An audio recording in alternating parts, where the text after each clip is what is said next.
आदरणीय सन्यासी उपस्थित भाई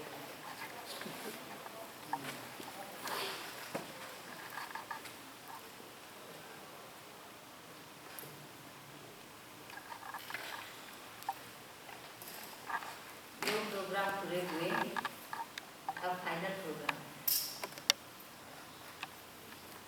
आचार्य तुलसी को मध्य नजर रख करके आज का प्रोग्राम आयोजित किया है। आचार्य तुलसी कौन, उसकी एक छोटी सी झलक आपको मिली। छोटी सी झलक। आप में से बहुतों ने देखा होगा उनको, आप में से बहुत उनके दर्शन कर पाए होंगे। वो एक ऐसे इंसान थे जिसके सामने कोई आता तो आंख मिला के बात नहीं कर सकता, और वो व्यक्ति बिल्कुल नहीं जिसके भीतर में शुद्धता नहीं। आचार्य तुलसी एक लाडू में पैदा हुए, 11 वर्ष में शादी बनी। छोटी सी टेंडर 11 वर्ष के बच्चे को क्या बोझ होता है। उस अवस्था में तो वो साधु बन गए थे। He became monk in the age of 11. 22 वर्ष की उम्र में वो आचार्य बन गए। 13 में सोचो। और उससे पहले 16 वर्ष की उम्र में वो टीचर बन गए। 5 साल पढ़े, न्याय, जैन दर्शन, जैन आगम, सबको पढ़ाने वाले 5 वर्ष की स्टडी में वो टीचर बन गए। किसके? आचार्य महाप्रज्ञ जी जैसे स्टूडेंट्स के। और 22 वर्ष में वो आचार्य बने। इतनी यंग अवस्था में उनके पास अपनी अध्यात्म की शक्ति जन्मजात थी। उनकी पुण्याई उनके साथ जन्मजात थी।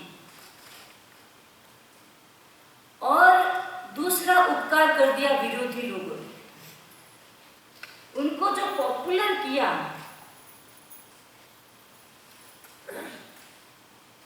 विरोधी लोगों ने। कई बार विरोध जो करते हैं ना, वो बड़े हितैषी बन जाते, बड़े हितैषी बन जाते। बहुत बार मन में आता है कि विरोध जब होता है ना, तो मन में ऐसा सोचना चाहिए हमारे उपकारी है। कई बार काम करने वाले उपकारी होते हैं, कई बार विरोध करने वाले भी उपकारी होते हैं। काका कालेलकर एक बार अचानक आचार्य तुलसी के पास आ गए और आकर के कहा कि मैं आचार्य जी से मिलना चाहता हूँ। तो किसी ने आकर के मैसेज दिया कि काका कालेलकर भारत के बड़े नामी पुरुष।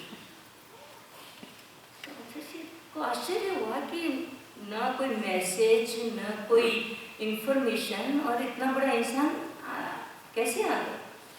जैसे ही आए तो काका साहब आपने पहले बताया नहीं कि आप आने वाले हैं। तो उन्होंने कहा नहीं, बताने जैसी बात नहीं थी, क्यूरियोसिटी थी। क्यूरियोसिटी थी कि ये इंसान जिसका ये लोग ऐसा कहते हैं, वो इंसान कैसा होगा, बस देखने के लिए। जिगर था उनके पास। कैसे कैसे विरोध हुए थे उनके, लेकिन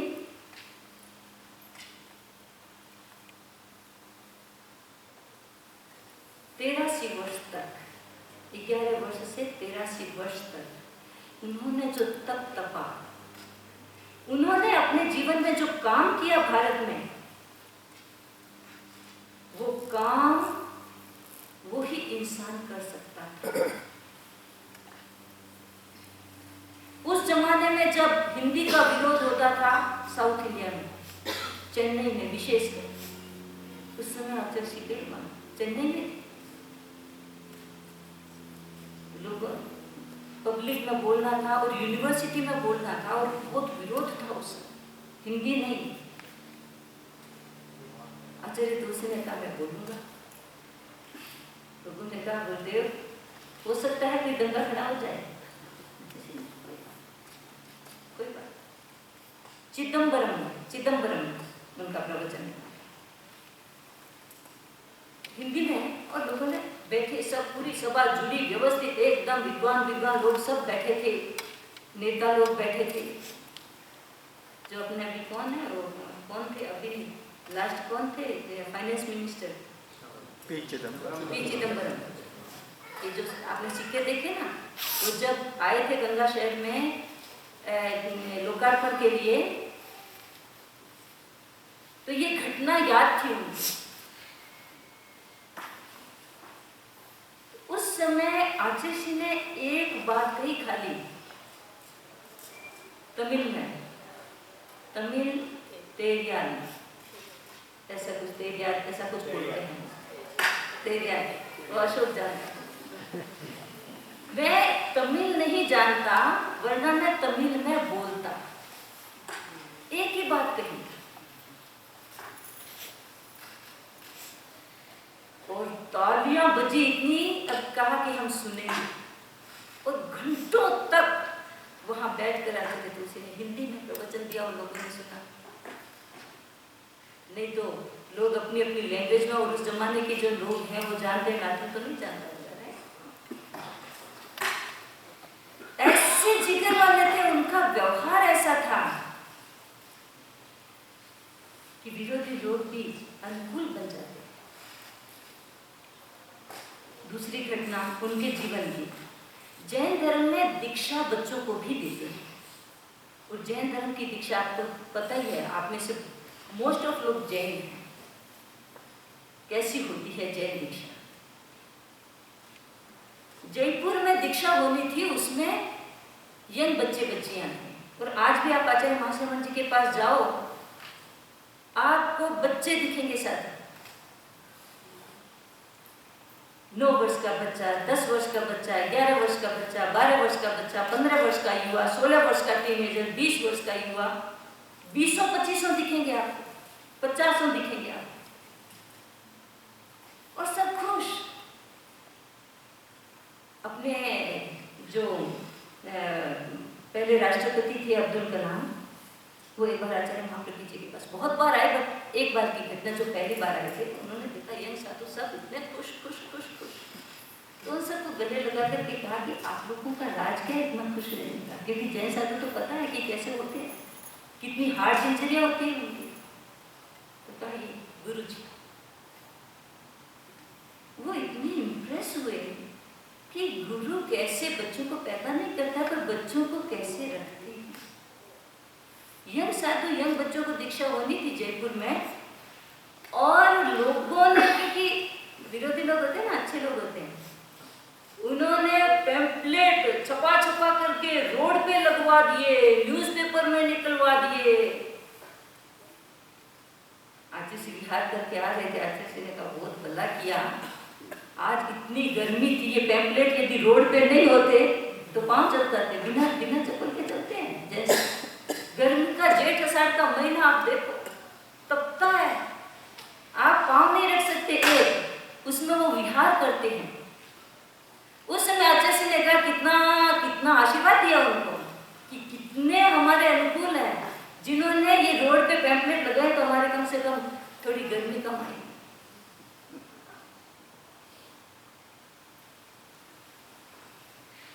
ऐसे गुरुओं से हमने शिक्षा पाई है, दीक्षा पाई है, संस्कार पाई है।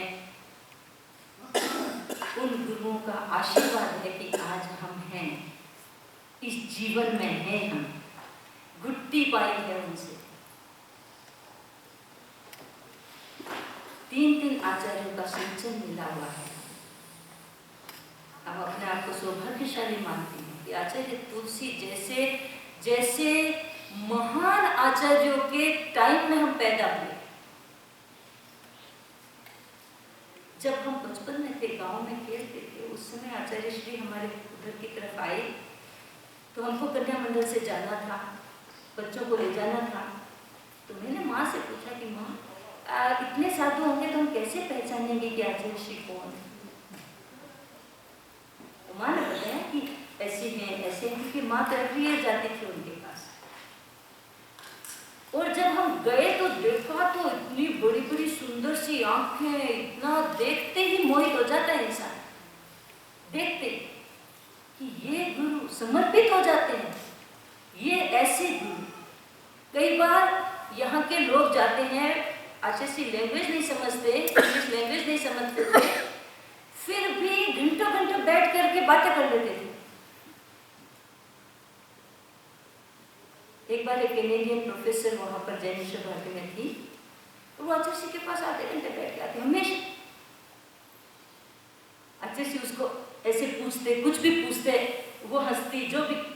तो मैंने एक दिन उसे पूछा कि तुम आचार्य तुमको समझते नहीं है, तुम्हारी लैंग्वेज समझते नहीं है, और तुम भी आचार्य क्या कहते नहीं समझते हो? कि नहीं, हम एक दूसरे को समझते हैं। ऐसे थे आचार्य।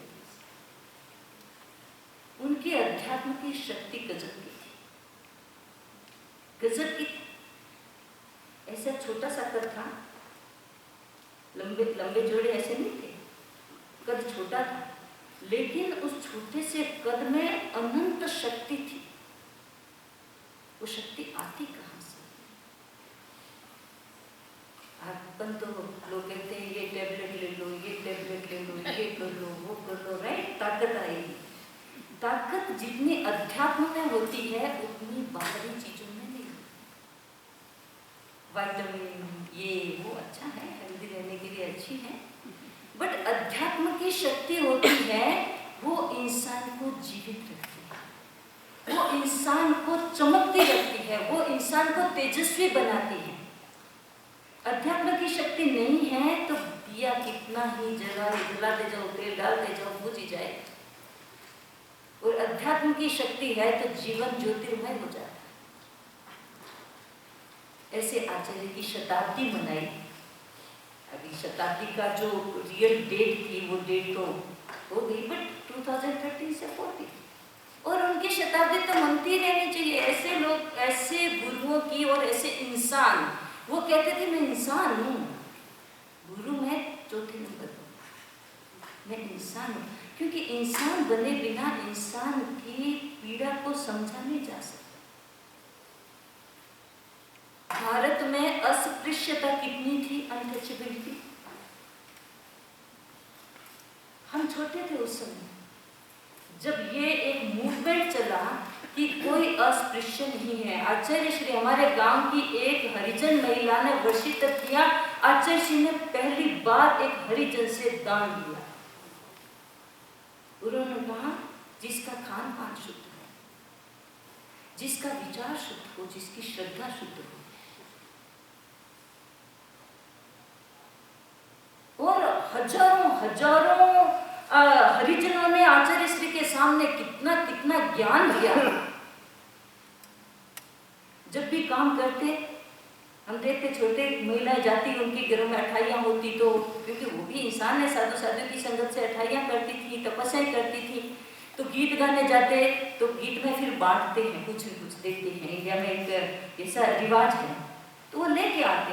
तो जो हमारी बूढ़ी दादियाँ होती थी, वो, मुझे याद है मेरी दादियाँ कहती कि आए डेटों के घर से लेके आ गए, नाको इसको, फेंको इसको, ऐसे शो करते थे हैट्रिक। उस जमाने में आचार्य तुलसी ने कितना फेस करना पड़ता है सोसाइटी को साथ में लेने के लिए, उनको समझाने के लिए कि इंसान इंसान है। जो कंपैशन नहीं होता है अंदर में, तो इंसान को इंसान नहीं समझा जाता।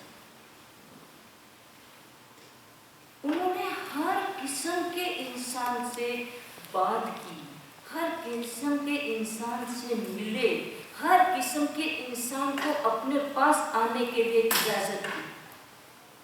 एक बार एक सैनिक था, रिटायर्ड, खूब पीका था, तो आचार्य तुलसी बैठे थे और वो आया, बात कर रहे थे। जैन भाई, आचार्य जी शराबी, आचार्य जी सुनिए, बात कर, आचार्य जी ये शराबी। फिर थोड़ी देर में आचार्य जी ये शराबी। तो आचार्य ने क्या कहा कि जो तुम जैन हो, वो बैठ करके उल्टे सीधे काम करते हो, उससे ये शराबी अच्छा है। ये मेरी बात सुनेगा, ये मेरी बात समझेगा, इसीलिए तो आया है। ये मेरी बात सुनने समझने और कुछ पाने के लिए आया है। तुम लोग लीडर लोग क्या करते हो? मैं तो वो था अध्यक्ष मंत्री रहा होगा, क्या करते हो तुम?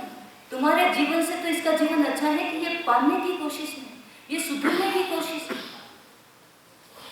अच्छे ने इंसान को इंसान की तरह देखा। आप में से कोई ने दर्शन किए हुए? संजय ने किए हुए हैं, महावीर ने किए, सुभाष जी ने किए, अनुषा ने किए, संपत जी ने किए, शर्मा जी ने किए और जैन साहब ने किए, वीरेंद्र जी जैन ने किए, प्रमोद ने किए, राइट। उनका ओरे में जो व्यक्ति, क्योंकि जो गढ़ जाते हैं, चिकने हो जाते हैं, वो तो अपनी सोचते हैं ना कि हम वो है क्या, टेकिंग ग्रांटेड, राइट। लेकिन जो व्यक्ति आते उनका ओरा में आकर के वो छोड़ जाते, ये नशा छोड़ा, ये नशा छोड़ा, ये किया नहीं, अब हम इंसान बने। आचार्य जी आपने किया, अब हम इंसान बने। इतने कितने कितने शराब, ये अनुव्रत जो है, ये अनुव्रत है एक जैन की पहचान। अच्छा से हमेशा कहते थे तेरा पंथ एक मेरा स्टेज है जिसपे मैं बैठा हूँ, जैसे कि आसन में बैठी, राइट। तेरा पंथ यही है जो इंसानों के लिए, इसीलिए तो तेरा पंथ है, तेरा है, मेरा नहीं है, तेरा है, तेरा है, तेरा है, तेरा है, तेरा है। लोग ने इसको सेक्ट बना दिया, क्योंकि सेक्ट दिमाग में जिनके होगा वो सेक्ट बना देगा। तेरा पंथ ये है, इसी का नाम इसीलिए तेरा पंथ है कि तेरा ये है, मेरा नहीं है, तेरा है, ये तेरा है। ये अनुभूति देने के लिए कि ये तेरा है, मेरा नहीं है। इसी अनुभूति से तो निकला। आचार्य ने कहा धर्म तो फल का, ये जो तेरा पंथ है, ये है वो, ये तो छिलका है जो अंदर के फ्रूट के रियल चीज को प्रोटेक्ट करता है। वो अंदर का नहीं है जिसको झंडा ले लेकर के आगे बढ़ो, वो नहीं। वो इंसान में जो धर्म की चेतना है, जो संकर निर्जरा की बात है, जो शुद्धि की बात है, उसको स्वस्थ रखने का एक प्रोटेक्शन है।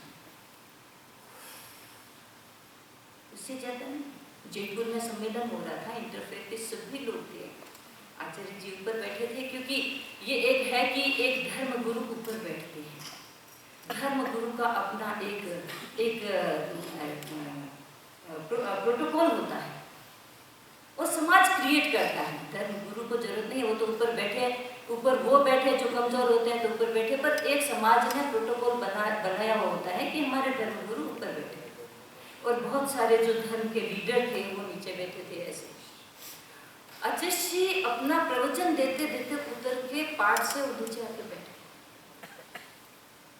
और मुखबत्ती लगाते हैं। आपने फोटो देखा होगा, मुखबत्ती लगाते थे, मुखबत्ती को उतारा और कहा मैं आप लोगों का ही पाठ, ये जो मुखबत्ती है मेरे हाथ से बोले, ये जो मुखबत्ती है मेरा अडॉप्टेड वाव है। ये मुखबत्ती आपसे मुझे अलग करने के लिए नहीं है, ये मेरा वाव है जो मैंने एक नॉन वायलेंस का वाव लिया है।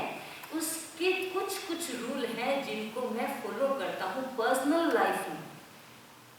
मैं आपको नहीं कहूँगा कि आप मेरा ऐसे ही फॉलो कर लो जो मैं कर रहा हूँ, लेकिन मैं भी एक पार्ट हूँ, आपका भी पार्ट हूँ, आपसे दूर नहीं हूँ, क्योंकि धर्म धर्म से दूर नहीं हो सकता। धर्म जिस दिन से दूर हो गए उस दिन हिंसा हो जाती। इसीलिए तो मेरा धर्म तेरा धर्म होकर के हिंसाएं बढ़ रही। धर्म कभी दूर नहीं होता। तुम एक भगवान को मान लो और तुम 25 भगवान को मान लो, भगवान ही है जो हमारे लेवल में नहीं। अब वो लेवल में नहीं है तो एक को मानो 25 का मानो, क्या फर्क पड़े। जिसकी श्रद्धा एक में एक माने, बिल्कुल माने। जिसकी श्रद्धा 25 में है, 24 में है, 2 में है, 5 में है, वो 5 माने। धर्म कहीं भी आकर के टकराता नहीं, क्योंकि वो धर्म नहीं है, वो भगवान है जो जहां है, जिसका जहां पर फेथ है वो वहां है। उनको नकारने की भी जरूरत नहीं, उनको चैलेंज करने की भी जरूरत नहीं। जब इंसान पे आके बात होती है तो इंसान को इंसान, जब मेरे वाइब्रेशन इनके साथ नहीं मिलते हैं वहां इंसान होती है। ये आचार्य तुलसी ने बताया। ये आचार्य तुलसी ने समाज को बताया कि आप ऐसे, हम जो जी रहे हैं, आपने वहां बाहर कोटेशन पढ़ा होगा, एक first and foremost I am a human being, then I am a spiritual being, thereafter आप पढ़ना बात छोड़ रही हूँ, नहीं तो मैं पूरा बता दूंगी तो आप उसको देखोगे। अब जरूर पढ़ना, बोल रहे नहीं। वो आध्यात्मिक पुरुष थे, वो इंसान थे, उन्होंने एक रास्ता लिया। आपने जीने का ये रास्ता लिया, उन्होंने जीने का वो रास्ता लिया, तब का रास्ता लिया। ऐसे आचार्यों ने जिन जिन को संस्कार दिया है, जिन जिन को दृष्टि दी है, वो आचार्य से पूत हो गए। उनके आशीर्वाद पवित्रता बढ़ाते हैं, उनके ओरा पवित्रता बढ़ाते हैं। आचार्य महाश्रमण जी उनके ग्रांड सक्सेसर, बीच में आचार्य महाप्रज्ञ जी, उनकी भी शताब्दी आएगी 5 साल के बाद। देखो, गुरु और शिष्य में आचार्य तुलसी और आचार्य महाप्रज्ञ जी 2 शरीर एक आत्मा।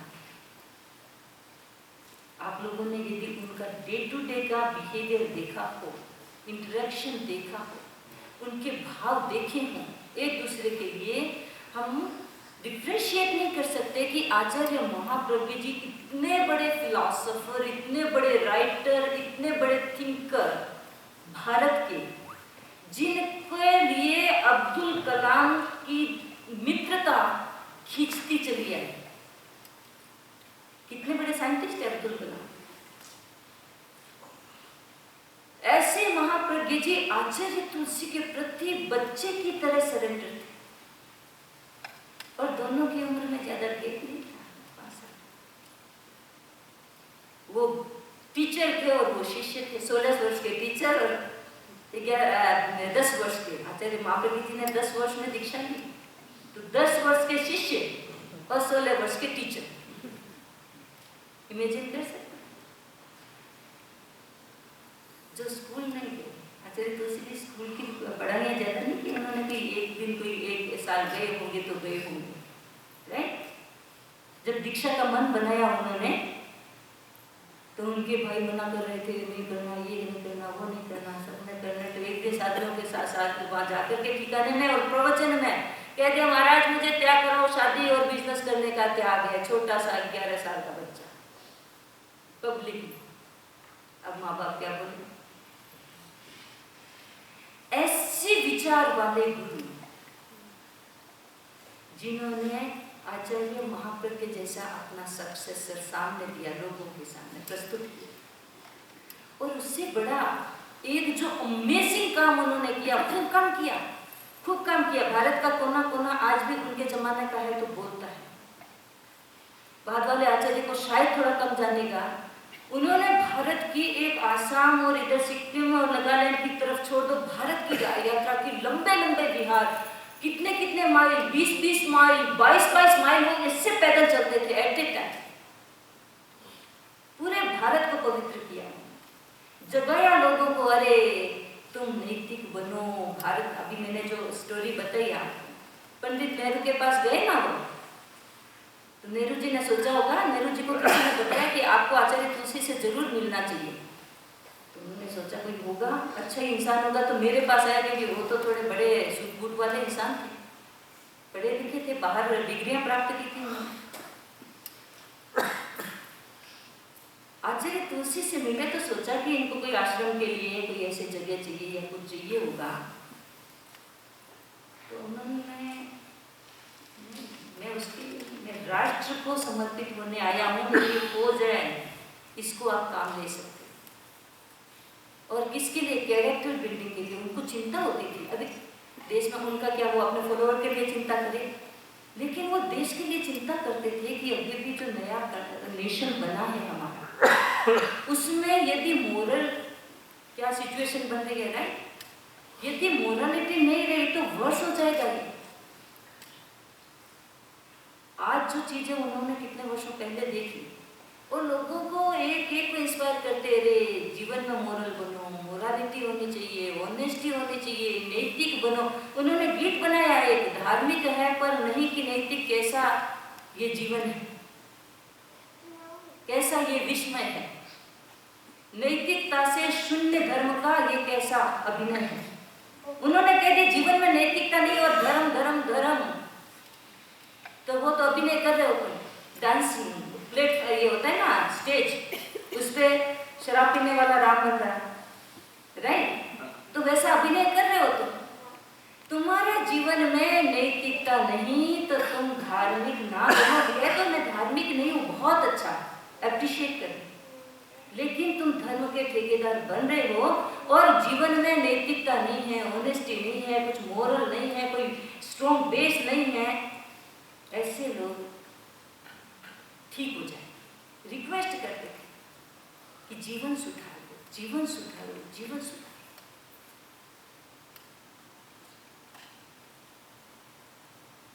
ऐसी बातें वो कहते थे और उनका जीवन इतना पवित्र था, इतना पवित्र था कि उनके शरीर के रोम रोम से निकलती थी, आंखें निकलती थी, ऐसा पवित्र जीवन।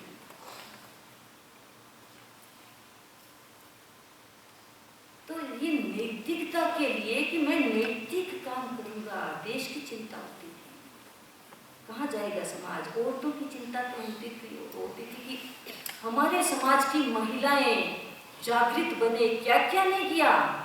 जो मारवाड़ी समाज आपको पता नहीं है, यहाँ पर आप देखते हो कि ये जीन्स पहनती हैं, टी शर्ट पहनती है। उस जमाने का मारवाड़ी समाज घूंघट में, पढ़ी लिखी महिलाएं भी घूंघट में रहो, आगे नहीं। लेकिन आज जो उनको प्लेटफॉर्म मिला है वो नेशन ने इंटरनेशनल काम करने के लिए काबिल हो गई है। उन्होंने वुमेन एजुकेशन को किया। हम लोग दीक्षा लेते थे पहले तो वैराग्य हो गया, गुरुदेव दीक्षा लेना चाहते हैं, परिवार वाले कहते हैं हाँ 3 साल हो गए, देख लिया इसको, ये सीख लिया है, सर्टेन चीजें सीख लिया है, दीक्षा दे दो। आचार्य तुलसी ने कहा नहीं, दीक्षा से पहले शिक्षा। यदि शिक्षित नहीं है तो क्या समझेगी दीक्षा। और आने वाला समाज, वो 50 साल पहले की बात समझते थे कि यदि हमारे साधु साधियों में वो टैलेंट नहीं होगा तो हमारी यंग जनरेशन को क्या धर्म सिखाएंगे, क्योंकि आने वाला समय ऐसे जाएगा यंग जनरेशन, और हमारा साधु समाज यदि ऐसे रहा तो वो उनके काबिल नहीं रहे। तो उन्होंने इसको पैरेलल चलो, उन्होंने सबको शिक्षित किया, दीक्षित किया, और इतना काम किया। किस फील्ड में नहीं किया यदि खोजोगे तो आचार्य तुलसी ने हर एक फील्ड में काम किया। उनकी जो डायरियों का एक जो उनकी जीवनी कह दो या उनकी डायरियों के एक्सपीरियंस कह दो, पूरे 25 वॉल्यूम निकले। पढ़ो तो पढ़ते ही जाओ, कितना काम किया है। ऐसे ऐसे संत जो पैदल, भूख प्यास को कोई सुख सुविधा कुछ नहीं, एक मिशन कि इंसान अपना जन्म सुधार ले।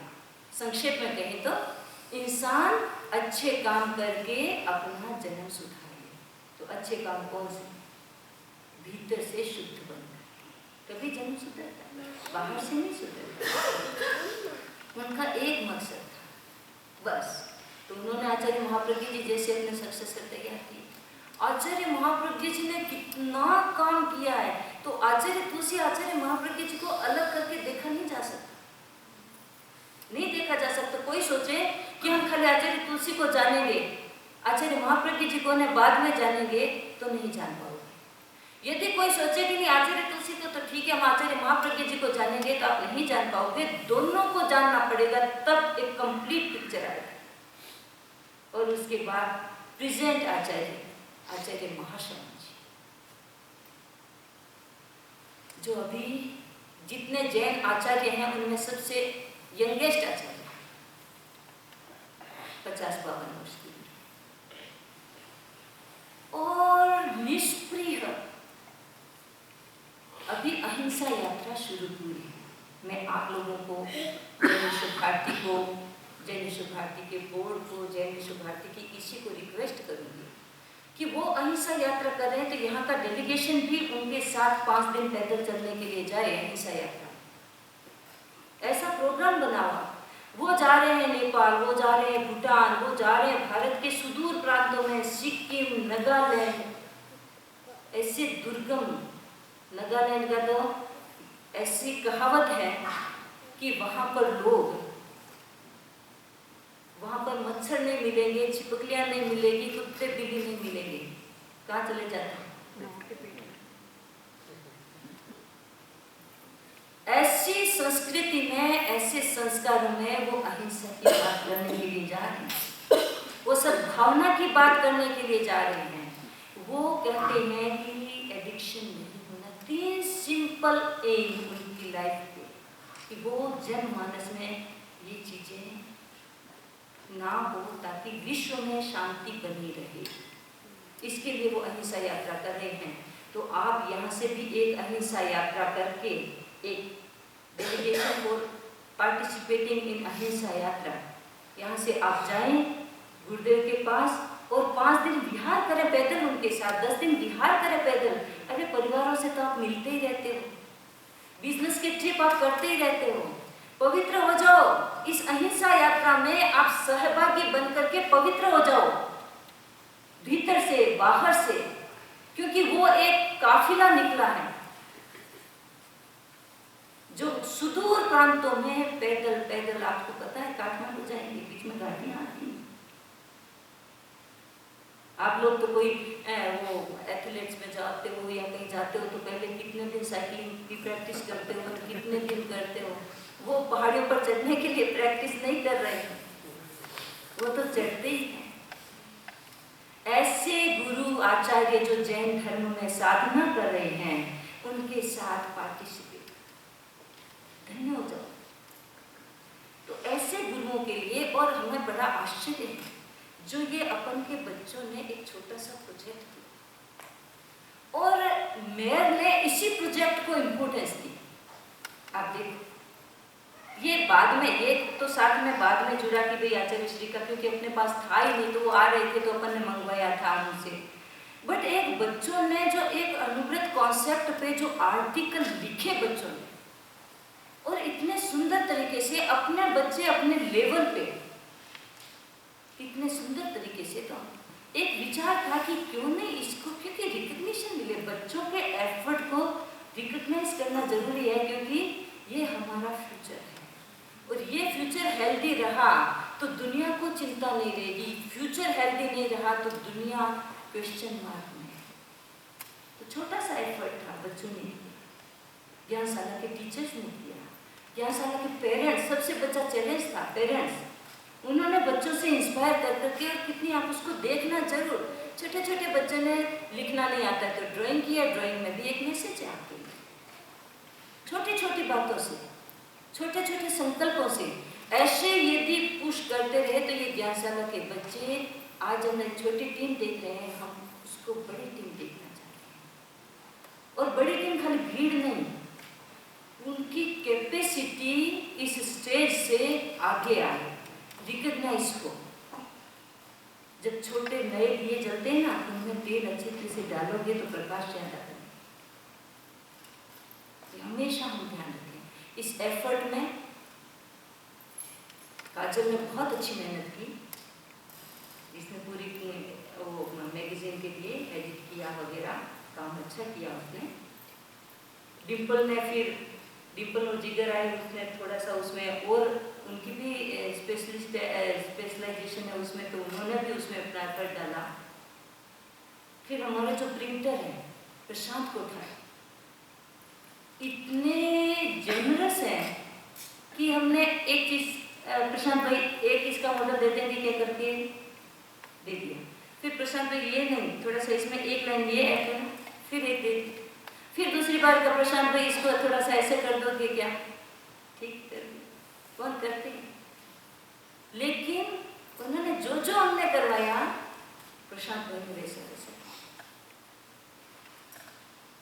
और उसके बाद आप आचार्य श्री का संदेश देखो, उसमें आचार्य श्री को अमेजिंग लगा कि हमारे बच्चे ऐसा कर रहे हैं, हमारे बच्चे ऐसा कर रहे हैं। तो उन्होंने भी अपना संदेश भेजा, हमारे बोर्ड ने भी अपने अपने विचार भेजे। बच्चों को प्रोत्साहन करेंगे, बच्चे आगे बढ़ेंगे और इन्हीं को बढ़ाना है मेनली। मेडिटेशन की कल्चर, यहाँ ज्ञानशाला में बच्चों को मेडिटेशन सिखाते हैं। मेडिटेशन की कल्चर यदि बच्चों में आ गई और अणुव्रत के नियमों की कल्चर बच्चों में आ गई तो पेरेंट्स निश्चिंत हो सकते हैं कि फ्यूचर खाली बच्चा आपके नहीं है, ये इस जो ब्रह्मांड है, ये यूनिवर्स है, ये वर्ल्ड है, उसमें भी एक इम्पोर्टेंट रोल खेलने वाला है बच्चा। फिर जब कॉन्सेप्ट सामने आया तो इन्होंने कहा कि स्पॉन्सर मैं कर दूंगी मैगजीन का। फिर इवेंट का प्रश्न सामने आया तो हसमुख भाई ने कहा कि वो मैं कर दूंगा। फिर कितना एक वीक का टाइम जिसमें पूरा का पूरा ये इवेंट क्रिएट हुआ, तो निखिल और निखिल की टीम सारी इतने हार्ड वर्किंग है। मैं इनको देखती हूँ, लोगों को पसीना बहाते देखती हूँ, काम करते देखती हूँ, तो हम गुरुदेव के प्रति कृतज्ञता ज्ञापित करते हैं। गुरुदेव इन बच्चों में कितने अच्छे संस्कार आए हैं जैन विश्व भारती में, कि ये बच्चे जब गुरु का काम होता है, गुरु का नाम होता है, वहां पर कुछ भी करने को तैयार। फिर उसके बाद हसू पटेल ऐसे ही बात की हमने इला से कि इला इस चीज को जो कर रहे हैं हम बच्चों का, तो इस बच्चों के कुछ बच्चों को ये पहली मैगजीन है एक तो, दूसरे के बच्चों को कैसे इसमें अपन ऐसे रिकॉग्नाइज करें बच्चों को कि बच्चों को फोर्सफुली कुछ नहीं करवाना है। नहीं तो बच्चों को पुश करते हैं तुम करो राइट। बड़ी पढ़ाइयाँ होती है, बच्चों के मन होते हैं, यहाँ पर डिफरेंट थोड़े से बच्चों का माइंड भी हो जाता है। तो इसने कहा कि मैंने कहा ऐसा हो सकता है कि मेयर इसको इनोग्रेट करे तो बच्चों को कुछ गिफ्ट मिल जाए, मतलब एक ये काइंड ऑफ गिफ्ट है बच्चों के लिए। तो कहा क्यों नहीं होगा, अभी कर दूँ। तो फिर इसने असू भाई को फ़ोन किया, असू भाई आए, कहा कि मैं 2 दिन के बाद ही मिलने वाला। तो उनको मैगजीन भेजी और एक सारिका और निखिल का लेटर भेजा, रिक्वेस्टिंग लेटर, ज़्यादा कुछ नहीं किया, मैगजीन भेजी। उससे वो इतनी प्रभावित हुई कि बच्चों के लिए सेकंड डे उसने कह दिया कि मैं आऊँ, और बताया कि बच्चों के एफर्ट को अप्रिशिएट करना हमें हमारे दिल में हमेशा होना चाहिए कि हम बच्चों का जो एफर्ट है उसको कैसे अप्रिशिएट कर सकते हैं, कैसे उनको आगे बढ़ा सकते हैं मोरालिटी के लिए, ऑनेस्टी के लिए, ट्रूथ के लिए, मेडिटेशन के लिए, अच्छा जीवन जीने के लिए। यही तो हमारे जेबीपी का एम है, दूसरा कोई एम नहीं है यहाँ पर। और हम कभी भी गलत फहमी में ना रहे, यहाँ एम एकमात्र है कि हमारी ज्योति बढ़ती रहे। हम सबके भीतर पवित्रता है, लेकिन हमारे डिल्यूजन इतने हैं दिमागों में कि हमने उस ज्योति को जलाने की बजाय उसको परते दर परते डाल रखी है। वो परतों को हटाना, पहले तो समझना कि ये परते हैं जो हमारी अपनी ज्योति को आगे आने नहीं देती, खुलने नहीं देती, प्रकाश होने नहीं देती, राइट। उन परतों को हम समझ लें स्वाध्याय से, मेडिटेशन से, प्रवचन सुन के, किताबें पढ़ के हम समझ लें कि ये परतें हैं, इनको ही हटाना है, कुछ नहीं करना। और ये परतें जब हट जाएगी तो ज्योति अपने आप सामने आ जाएगी। ये मात्र एकमात्र उद्देश्य है, हमारा मिशन है, अहिंसा अपरिग्रह अनेका, ये हमारा मिशन है। अहिंसा का जीवन जियो, खाली वर्बली नहीं। वर्बली के लिए तो दुनिया में बहुत सारी जगह हैं जहाँ खाली जीवन नहीं है, खाली प्रिंसिपल है, वो जगह मिल जाएगी आपको। यहाँ जब समझ जी आपके सामने है, जो भी, क्योंकि उनका जीवन अहिंसा का जीवन है, उनका जीवन स्वार्थहीनता का जीवन है। जब वो सामने है तो आपके सामने आइडियल है आपके सामने। आप देखना चाहो कैसा जीवन जीना है, तो जरूरी नहीं कि आप ये साड़ी और कवच पहने, ये जरूरी नहीं है। आपका ये तो बाहरी लिबास है, लिबास एक पहचान बनता है। भीतर में हमको अहिंसा का जीवन जीना है, भीतर में अहिंसा का फॉलो करना है। और दूसरा, अपरिग्रह, भीतर से अनासक्त बनना है, डिटैच बनना है, हर तरीके से डिटैच बनना है। आचार्य तुलसी के जीवन की कथा, डिटैच कैसे बने। आचार्य जब अंतिम सांस लेते हैं तभी उनके सक्सेसर आचार्य बनते हैं। लेकिन आपको पता है आचार्य तुलसी ने क्या, अपने रहते रहते अपने पद का विसर्जन कर दिया कि अब मैं अपने जो सक्सेसर है उसके साथ रहना चाहता हूँ, कॉमन मैन। विश्वास करोगे, पूरे भारत में जिनका झंडा, जिनका नाम, लाखों करोड़ों लोगों के मन में जिनकी पहचान, वो कहता है कि अब मेरा सक्सेसर यहाँ बैठे, मैं उनकी पलटन के साथ यहाँ। विश्वास करो, ये सीख है, ये सीख है हम सबके लिए।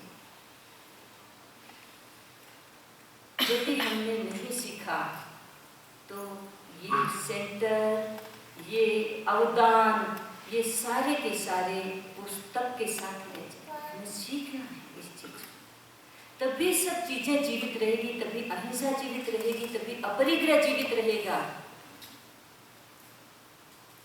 लोग कहते हैं और कहीं कहीं बुक्स में लिखा हुआ है कि सबसे पहले धर्म की हानि होगी तो जैन धर्म की हानि होगी।